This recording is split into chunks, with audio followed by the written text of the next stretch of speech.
Hi, this is Melanie from Blue Butterfly Wellness, and today I wanted to talk on something that recently came back to my memory, and it was such a welcome epiphany, of what I had already known. But sometimes we have these moments where we experience things over and over again, and for some reason it just doesn't take hold in our psyche that this is what our life can be like.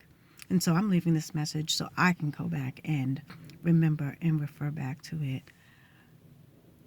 because it is reality. And I want to continue to drill that into my head so that I can change my paradigm and so that my manifestations will fall in alignment with that. And that was the realization that spirit is specific. And when it came to me, it was just like this epiphany. And I remembered all of the instances when I asked for something. And I asked for something so specific that even while I was asking for it, I didn't really believe that it would actually manifest. It was just like we write down these wish lists, and we say, oh, I want this, and I want that, and I want this, and I want that, and I would like to have that. And maybe we think at some point in the far future, we can start to put things together and make things happen. But when we are continuing to move in the vibration of faith and expectation, it doesn't have to be something that's a long drawn out situation for the things that you say that you want to manifest. The only thing is you just have to keep moving in that vibration of anticipation. And because in this situation, which I'll share, I was moving in that, even if I fully didn't know when it was going to happen. I guess I'll say it was something that I wanted to happen, but because I kept moving in that spirit of vibration of anticipation, it happened so much faster than I could have ever imagined. And so my story is when I was moving locations. I was actually moving from one state to another. I was so excited about the change that was going to occur. And with this excitement, I just kept making lists of things that I wanted my new place to consist of, what I wanted to have around me, and one of the very specific things, and then I had constraints. I had financial constraints. So these were things that I was looking at that I wanted maybe down the road, not something that I saw as possibly materializing in my immediate future. So what it was is, when I was moving, I said I had this affinity for a nice little Victorian house or a cottage, and it would have just love it, still do, clawfoot bathtubs. And it was amazing in my mind. And I would like close my eyes and see myself like having a nice attic space that I could go to and meditate, and it would be peaceful, and I could look out onto trees. And it was just all of those things that when I was moving out of the environment that I was in at that point, where you'd open the window and you'd look out across into the window of the person that was in the building right next to you, or everywhere I looked, I would see concrete and asphalt and not necessarily trees and greenery. So I just kept, building this momentum of anticipation of, okay, I'm going to be in a place and I want to have this and I want to have that, and it was just really exciting. And so ultimately what wound up happening was that when I found out what I was working with financially and what I wanted, they were completely two different realities. And so I just kept saying, okay, even if I can just have this aspect, if I could just have the attic, I'd be okay with that. If I could just have this, if I could just have that. And it got to a point where I kept trying to go down different paths, and nothing was satisfying me. I didn't see the thing that would align with what I was looking for. And ultimately I said, you know what, maybe I'm not supposed to make this move. Maybe it's not in the cards for me. Let me just stay where I am, and be happy. And it was like some fortuitous event occurred where someone reached out to me and said, listen, I need for someone to go take a trip to this location which I was trying to move to. And they didn't even know anything about what I was dealing with because I was keeping everything secret. And they said, I need you to do a job out there. And everything will be paid for, expenses paid for. And you can be able to, visit a new city and enjoy it.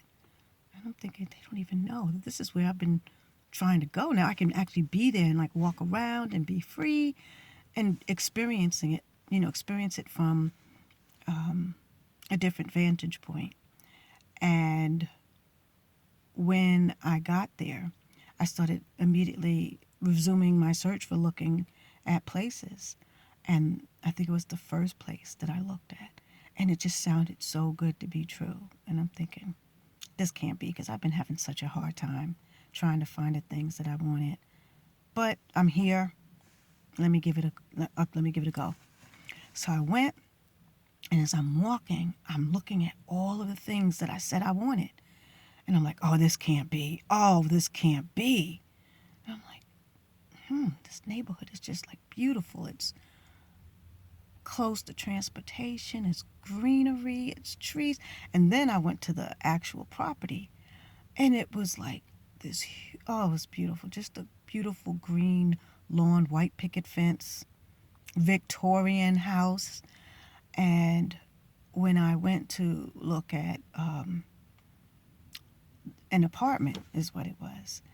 And, well, no, actually, I'm sorry, it was not an apartment. It was a room, because my financial situation at that time was only allowing me to have a room that was closest to the city or an apartment furthest away from the city. And I didn't have transportation. I was on public transportation. So I was choosing to look at a room that was close to the city, even though I had an apartment where I was leaving. And it was like, I hate to go from an apartment that I've been living in for years on my own to now like sharing a room. Not sharing a room, but having a room. Like, how is that going to happen? So anyway, I went and looked at the place, and the woman was really kind and gracious, and she showed me this beautiful room looking out onto trees, and it's like, oh, this is so beautiful. And I'm thinking, no, it is beautiful. It's a room. I didn't say that to her, of course, because that's what I came there to look at. But I'm thinking, I just want like an apartment, like, I don't know, with my own bathroom that I don't have to share with anyone. And so as we looked at it, and I agreed with her, it was nice. And she just, as an afterthought, said, you know what? But there's a place up in the attic. I mean, I don't really like it, but it's becoming available. Let me just show it to you. I mean, you probably won't like it, but I just feel obligated to show you everything that we have available. And I'm thinking, attic? Let's see how that pans out. So we go up the stairs, and we go into the attic area. And what do I see?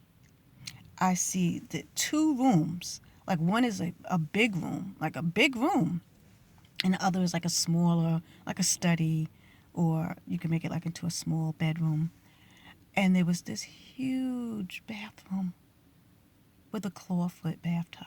I just about fell out. But of course, I didn't want to seem so excited. So I'm thinking, oh, she's like, yeah, I don't really like this space so much because it's an attic. It doesn't even have a full shower. It just has this old tub. I'm thinking, what? This is like everything I've been asking for. And she said, well, but I would, offer less for it than the room. And I'm thinking, I'm paying less for my own, basically, apartment. This is a studio apartment, than I would be paying for a room that I have to share a bathroom with. I'm like, okay, that's a no-brainer.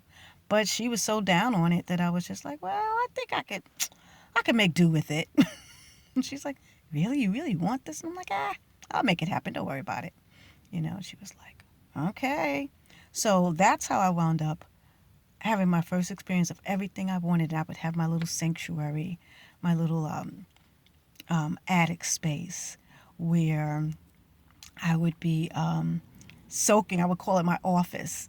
And I would be soaking in my clawfoot bathtub with bubbles and living in the lap of luxury, looking out of the window and seeing trees and green landscapes. And I just felt so blessed. Like I just did not think that this was something that was going to materialize for me immediately. And since then, I had so many experiences of asking for things so specifically that even my circumstances, when I looked at them and I said, well, there's no way you could have this, there's no way you could have that, that I had it despite my circumstances. I had things that I was making assumptions on because of financial situations that materialized in whatever circumstance I found myself in. Whether I had the money financially or not, these things materialized. And so I am encouraging myself to remember these moments because there's so many more for me. But for anyone that's listening to this, to know that spirit is specific. If you just stay in that place of excitement, anticipation, and you write down things specifically, those things specifically will start manifesting around you. You'll start seeing it come to fruition. It doesn't have to be a long range thing, it could be a short range. But just continue to not necessarily try to make it happen. Now, don't move into an environment where you're like, okay, I'm going to fixate on this and I'm going to become so consumed with it that I'm going to become impatient, because now you're moving into out of excitement, anticipation, into control. And that's a completely different vibration that kind of cancels out the momentum that's occurring when you're excited and anticipating and happy about your desires.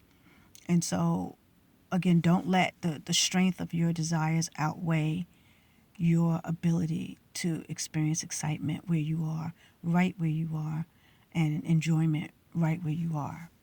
And so, my encouragement for myself and hopefully for you as well today is spirit is specific. Repeat it to yourself like a mantra. Spirit is specific because it is. There's something that you have a dream for or dream of. Number one, it exists because anything that you have a vision of or that you're visualizing is already present in reality. It's just, are you in the place to be able to receive that which already exists? If it's in your imagination, if it's in your head, if you can close your eyes and see it, it's already there. And it's already in your space, waiting for you to align and receive it. So that's my encouragement today. I'm excited, and I hope this makes you excited as well. So be blessed.